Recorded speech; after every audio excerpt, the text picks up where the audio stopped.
तो दोस्तों आप सभी का स्वागत है एक बार फिर से आपके अपने YouTube channel India news jobs में। आज एक बार फिर हम आपके लिए फैमिली आईडी से जुड़ा एक लेटेस्ट अपडेट लेकर आ गए हैं। अगर आप भी हरियाणा में निकली हर छोटी बड़ी योजना की जानकारी सबसे पहले पाना चाहते हैं तो यूट्यूब चैनल को सब्सक्राइब कर लें और डिस्क्रिप्शन में दिए गए लिंक से हमारा टेलीग्राम और व्हाट्सएप ग्रुप भी जरूर ज्वाइन करें। तो आप सभी को बता दें, फैमिली आईडी के अंदर एक बहुत बड़ा बदलाव किया गया है। ट्रिपल पी यानी कि परिवार पहचान पत्र पोर्टल पर सरकार ने अंत्योदय को लेकर उठाया एक और कदम। गांव में 200 और शहर में 100 गज का मकान है तो अंत्योदय श्रेणी से होंगे बाहर।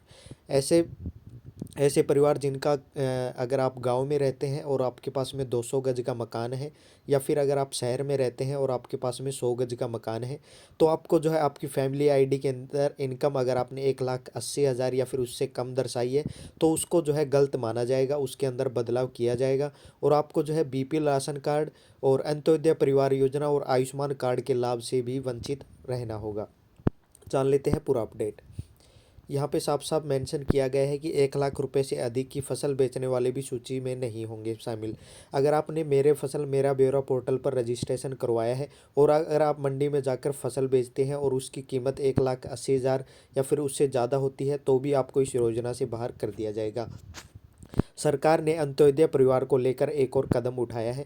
परिवार पहचान पत्र में जिन लोगों ने अपने घर प्लाट लिंक करवा रखे हैं और उनकी आय सत्यापित हो चुकी है, उसमें भी बड़ा बदलाव किया गया है।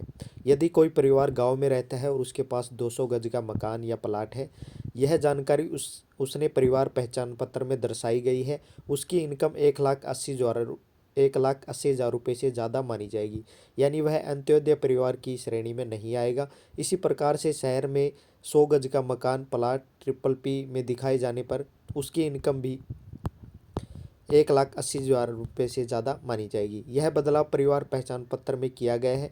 अब नए परिवार पहचान पत्र जो अपडेट हो रहे हैं उसमें परिवारों ने यह जानकारी दी है, तो ऐसे परिवारों को अंत्योदय श्रेणी यानी 1,80,000 रुपये से ज़्यादा इनकम की श्रेणी में नहीं माना गया है। इसके अलावा जिन किसानों ने अपनी फसल का ब्यौरा मेरी फसल मेरा ब्यौरा पोर्टल पर दिया था, उन्होंने अपनी फसल 1,80,000 रुपये से ज़्यादा की बेची है, उनको भी अंत्योदय की श्रेणी से बाहर किया गया है। उनको ट्रिपल पी दस्तावेजों पर भी उनकी इनकम 1,80,000 रुपये से ज़्यादा दिखाई जा रही है। यही नहीं, जिन लोगों ने परिवार पहचान पत्र में अपनी इनकम कम दिखाई थी लेकिन वह आईटीआर भरते थे, उन सभी को भी अब अंत्योदय की श्रेणी से बाहर किया गया है। उनकी ट्रिपल पी भी यह दिखाया गया है कि इनकी सालाना इनकम 1,80,000 रुपये से ज़्यादा है। सरकार ने CBDT central board of direct tax का डेटा भी परिवार पहचान पत्र के साथ लिंक कर दिया है। कहने का मतलब यह है कि अगर आप गांव में रहते हैं 200 गज का प्लाट है और शहर में रहते हैं 100 गज का प्लाट है तो आपको इन योजनाओं से बाहर कर दिया जाएगा।